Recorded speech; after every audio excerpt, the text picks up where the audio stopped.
Morning दोस्तों, एक और फिर से स्वागत है आपका हमारे यूट्यूब चैनल टेक डीसीसी पर। आज हम आपके लिए लेके आए हैं C++ में डिस्ट्रक्टर, पॉइंटर और स्टैटिक वेरिएबल ये कैसे काम करते हैं। ठीक है, चलो हम स्टार्ट करते हैं। अगर आप हमारे चैनल पर पहली बार आ रहे हैं तो प्लीज़ हमारे चैनल को सब्सक्राइब करना और बेल के आइकन पर जरूर प्रेस करना ताकि आपको आने वाली वीडियो का नोटिफिकेशन मिल सके। ठीक है, चलो हम वीडियो को स्टार्ट करते हैं। सेम आपका प्रोग्राम मीन से स्टार्ट होता है। ये हमारा प्रोग्राम यहाँ से स्टार्ट हो गया मीन से। ठीक है, एम्प्लॉय हमारा क्या है, एम्प्लॉय हमारा ये क्लास का नेम है।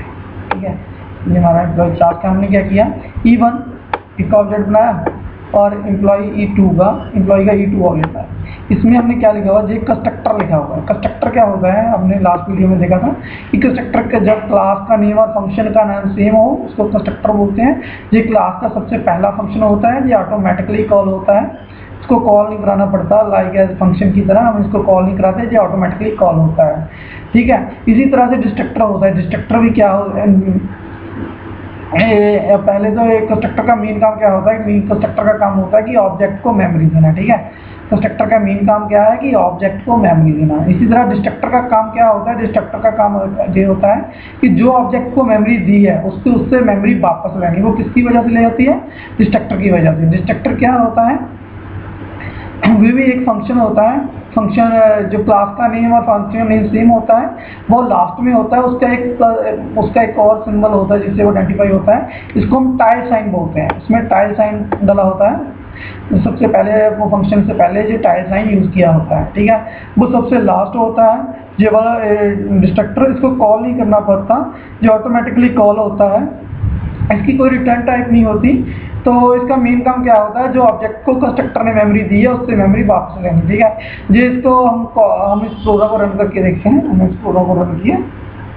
ठीक है, ये देखो हमने दो ऑब्जेक्ट लिए हुए हैं, E1 और E2 दोनों ने। जब दोनों ऑब्जेक्ट बने, जब E1 ऑब्जेक्ट बना तो कंस्ट्रक्टर कॉल हुआ। ठीक है, जब E2 बना तो बीजे कंस्ट्रक्टर कॉल हमने, और इस ऑब्जेक्ट ने इस ऑब्जेक्ट के थ्रू इस कंस्ट्रक्टर के थ्रू ऑब्जेक्ट को मेमोरी मिल गई। ठीक है, अब क्या करूँगा, अब मैं एंटर मारूंगा तो ये डिस्ट्रक्टर चल गया 2 बार। ठीक है, 2 टाइम ये डिस्ट्रक्टर चल गया। डिस्ट्रक्टर ने क्या किया, जो कंस्ट्रक्टर ने मेमोरी दी थी, डिस्ट्रक्टर ने उससे वापस ले ली। ठीक है, मेन काम यही होता है डिस्ट्रक्टर का, कि कंस्ट्रक्टर का काम होता है कि ऑब्जेक्ट को मेमोरी देना। डिस्ट्रक्टर का क्या काम होता है कि ऑब्जेक्ट से मेमोरी वापस लेना। इसका ये आइडेंटिफाई कैसे होता है, जिसके सामने टाइल साइन डाला हुआ यूज किया होता है। ये टाइल साइन है। ठीक है, इसको कॉल नहीं करना पड़ता, जो सबसे लास्ट होता है। इसका कोई रिटर्न टाइप नहीं होता, इसको कोई आर्गुमेंट नहीं पास किया जाता। ठीक है, ये होता है हमारा डिस्ट्रक्टर। बहुत सिंपल सा प्रोग्राम है। ठीक है, उसके बाद हम बात करते हैं दिस पॉइंटर की। ठीक है, दिस जो इंटरनल पॉइंटर होता है, हर क्लास में होता है। ठीक है, ये कैसे इसका काम क्या होता है तो देखते हैं इस प्रोग्राम को। सेम हमने क्या किया, हमारा प्रोग्राम स्टार्ट हो गया, मेन ये मिला और एम्प्लॉय का हमने E1 ऑब्जेक्ट बनाया। जहाँ से E1 हमारा ऑब्जेक्ट बनाया तो हमने कंस्ट्रक्टर को कॉल किया। ये हमारा कंस्ट्रक्टर है। ठीक है, ये हमारा क्या है, कंस्ट्रक्टर है। तो उस कंस्ट्रक्टर को हमने पैरामीटर पास किया, 101 वैल्यू थी वो इस आईडी में चले गई, और जो सोनू वैल्यू थी वो इस स्ट्रिंग में नेम में चले गई। ठीक है, उसके बाद जो हमारी क्या थी, जो सैलरी थी, ये वैल्यू थी, ये फ्लोट सैलरी में चले गई। ठीक है, इसमें चले गई। और जब देखो जे वाली आईडी भी सेम है, जे वाली आईडी भी सेम है। ठीक है, जे वाला नेम भी सेम है, जे वाला भी नेम सेम है, जे वाले भी सैलरी की स्पेलिंग सेम है। इसके भी अब हमने इस वेरिएबल की वैल्यूज को इस वेरिएबल में ट्रांसफर करना है, असाइन करना। तो हम कैसे करेंगे, अगर हम ऐसे लिख देते हैं ID is equal to ID, name is equal to name, salary is equal to salary, तो कंपाइलर को कैसे पता चलेगा कि जे वाली सैलरी इस सैलरी में जा रही है, जे वाला नेम इस नेम में जा रहा है, जे वाली ID इस ID में, इतना नहीं पता चलेगा। तो जे क्या है, जी कौन से वेरिएबल होते हैं, इसको बोलते हैं इंस्टेंस वेरिएबल, जो ऑब्जेक्ट के साथ यूज किए जाते हैं। ठीक है, तो दिस हमारा क्या है कि इंटरनल पॉइंटर, हम दिस पॉइंटर के साथ ये दिस पॉइंटर यूज करेंगे, और उसके साथ हम क्या करें, इसको बोलते हैं एरो ऑपरेटर या मेंबरशिप ऑपरेटर प्लस जे वेरिएबल। ठीक है, इस जे वाला जे आईडी वेरिएबल कौन सा है, जे आईडी वेरिएबल जे वाला है, और जे वाला आईडी वेरिएबल कौन सा है, जे वाला आईडी वेरिएबल जे वाला है। ठीक है, इस आईडी से हमने इस आईडी को ट्रांसफर कर दिया। उसके बाद नेम की वैल्यू सेम हमने नेम किया, ये नेम लिखा और इसको असाइन कर दिया दिस वाले नेम। जे वाला नेम कौन सा है, इस वाला, ये वाला। ठीक है, उसके बाद सेम सैलरी, और हमने इस सैलरी को ट्रांसफर कर दी जे वाली। ठीक है। मतलब ये जो इंस्टांस वेरिएबल होता है, इंस्टांस वेरिएबल को वैल्यू ट्रांसफर करने इंस्टांस, ठीक है।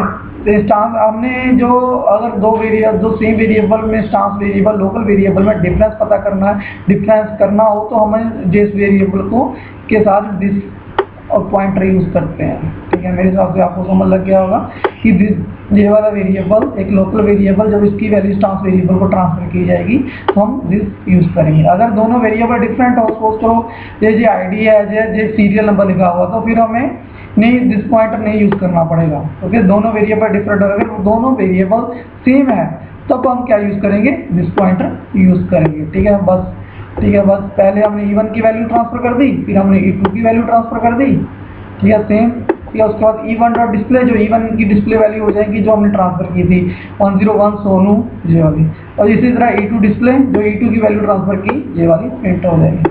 अब प्रोग्राम रन करके देख लेते हैं, देखो 101 सोनू ये हमारी प्रोग्राम रन हो गई, ठीक है। ये तो हमारा दिस पॉइंटर, बस दिस पॉइंटर एक इंटरनल पॉइंटर होता है, हर क्लास में होता है, ठीक है। बस जो डिफरेंस क्रिएट करता है जब लोकल वेरिएबल इंस्टांस वेरिएबल के बीच में, ठीक है। उसके बाद हम बात करते हैं स्टैटिक वेरिएबल। स्टैटिक वेरिएबल देखेंगे, स्टैटिक क्लास देखेंगे, स्टैटिक फंक्शन देखेंगे। जो स्टैटिक वेरिएबल होते हैं वो क्लास में सभी ऑब्जेक्ट उसको शेयर करते हैं, एक ही वेरिएबल स्टैटिक वेरिएबल को सभी ऑब्जेक्ट यूज करते हैं, ठीक है। उसकी वैल्यूज डिफरेंट नहीं होती, सेम वैल्यू ही रहती है। तो देखते हैं कैसे, ठीक है। उसके बाद सबसे पहले हमने क्या किया, हमारा प्रोग्राम हमने ये देखो ये तो सेम ही है, हमारा कंस्ट्रक्टर ओवरलोड हुआ है, ये कंस्ट्रक्टर का हमने पैरामीटर पास किए हुए हैं, ये हमारा नॉर्मल फंक्शन है डिस्प्ले, और ये हमारा स्टैटिक फंक्शन है, बहुत सिंपल सा हमने जो फंक्शन बनाया हुआ है, ठीक है। ये हमारा ये हमारी क्लास का एंड हो गया, ठीक है। उसके बाद की जो हमने स्टैटिक वेरिएबल डिक्लेयर किया, स्टैटिक फ्लोट, और ये वेरिएबल का नेम रेट ऑफ इंटरेस्ट। जब ऐसे वेरिएबल हम डिक्लेयर करते हैं स्टैटिक क्लास में तो उसकी वैल्यू जो देते हैं क्लास से बाहर देते हैं, क्योंकि जो स्टैटिक वेरिएबल होते हैं ये क्लास लेवल होते हैं, दूसरे जो ऑब्जेक्ट के साथ चलते हैं उसको इंस्टांस बोलते हैं। जो एक फंक्शन की बॉडी में चलता है वेरिएबल उसको क्या बोलते हैं, उसको लोकल वेरिएबल बोलते हैं। 3 तरह के वेरिएबल होते हैं, लोकल, स्टांस और क्लास लेवल। ये हमारा स्टैटिक वेरिएबल कौन सा वेरिएबल है, क्लास है, जो क्लास के साथ चलेगा, ठीक है।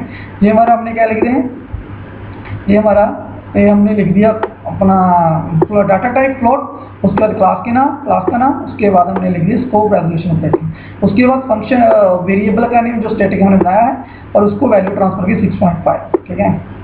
अब देखते हैं A1 की वैल्यू दी हमने, A1 में तो पहली वैल्यू थी 201 वैल्यू चल गई हमारी अकाउंट में, संजय चल गया नेम में, और उसने ट्रांसफर कर दी जिसका यूज करके अकाउंट नंबर में चला गया, अकाउंट नंबर। उसके बाद हमने संजय नेम में गया था और नेम में इस नेम को ट्रांसफर कर दिया, क्योंकि दोनों वेरिएबल सेम है, ये अकाउंट नंबर, तो दोनों वेरिएबल में डिफरेंट क्रिएट करने के लिए हम क्या करते हैं, दिस पॉइंटर यूज करते हैं, ठीक है। हमने दोनों के वेरिएबल को वैल्यू, दोनों का ऑब्जेक्ट बना के दोनों को वैल्यू ट्रांसफर कर दी, 201 संजय, 202 निकुल, ठीक है। उसके बाद हमने क्या किया, A1 डिस्प्ले को कॉल किया, जब A1 डिस्प्ले को क्या कंट्रोल मारा गया, इससे पहले हमारा अकाउंट नंबर प्रिंट हुआ और उसके बाद हमारा नेम प्रिंट हुआ, उसके बाद हमारा रेट ऑफ इंटरेस्ट जो हमने दिया था, रेट ऑफ हमारा इंटरेस्ट ये हमारा प्रिंट हो जाएगा 6.5, ठीक है। उसके बाद हमने A2 डॉट डिस्प्ले किया, उसको A2 dot display function call किया, तो हमारा कंट्रोल कहाँ पे आ गया, जहाँ पे आ गया अकाउंट नंबर, इसका अकाउंट नंबर क्या है 202, और हमने जो A1 का अकाउंट नंबर था वो 201 था, 2 का क्या है 8202, उसका नाम क्या है निको। ये दोनों के अकाउंट नंबर और नेम डिफरेंट है, पर उनका जो रेट ऑफ इंटरेस्ट है, देखो अकाउंट नंबर तो दोनों के अकाउंट नंबर और नेम डिफरेंट प्रिंट होंगे, पर रेट ऑफ इंटरेस्ट हमारा क्या है 6.5 ही प्रिंट होगा, क्योंकि दोनों जो अपने ऑब्जेक्ट हैं वो जो स्टैटिक वेरिएबल है उसको शेयर करते हैं, वो एक ही स्टैटिक वेरिएबल को यूज करेंगे, हमारा आंसर प्रिंट हो जाएगा 6.5 स्टैटिक वेरिएबल का रेट ऑफ इंटरेस्ट का, ठीक है। उसके बाद ये हमारा स्टैटिक फंक्शन, जो स्टैटिक फंक्शन होता है उसको कैसे कॉल करते हैं हम, सबसे पहले क्लास का नेम, उसके बाद स्कोप रेजोल्यूशन ऑपरेटर और फंक्शन का नेम, ऐसे हमारा जो स्टैटिक फंक्शन होगा वो कॉल हो जाएगा, ठीक है। जो स्टैटिक फंक्शन होते हैं या स्टैटिक वेरिएबल होते हैं वो क्लास लेवल होते हैं। स्टैटिक और दूसरे वेरिएबल कौन से होते हैं? Instance level variable. Instance level कौन से? जो ऑब्जेक्ट के साथ कॉल होते हैं, ऑब्जेक्ट के साथ यूज होते हैं या फंक्शन जो कॉल होते हैं। लोकल वेरिएबल कौन से होते हैं? लोकल वेरिएबल होते हैं जो एक बॉडी में चलते हैं, इसको क्या बोलते हैं? Local variable. आज हमने टॉपिक किया स्टैटिक फंक्शन, ठीक है, डिस्पॉइंटर और डिस्ट्रक्टर, ठीक है। इस प्रोग्राम में आपको कोई दिक्कत हो तो प्लीज हमें कमेंट करके बताना। मैं आशा करता हूँ कि आपको ये कंसेप्ट क्लियर हो गए। अगर फिर भी आपको कोई दिक्कत लगती है फिर प्लीज कमेंट करके बताना। Thanks for watching.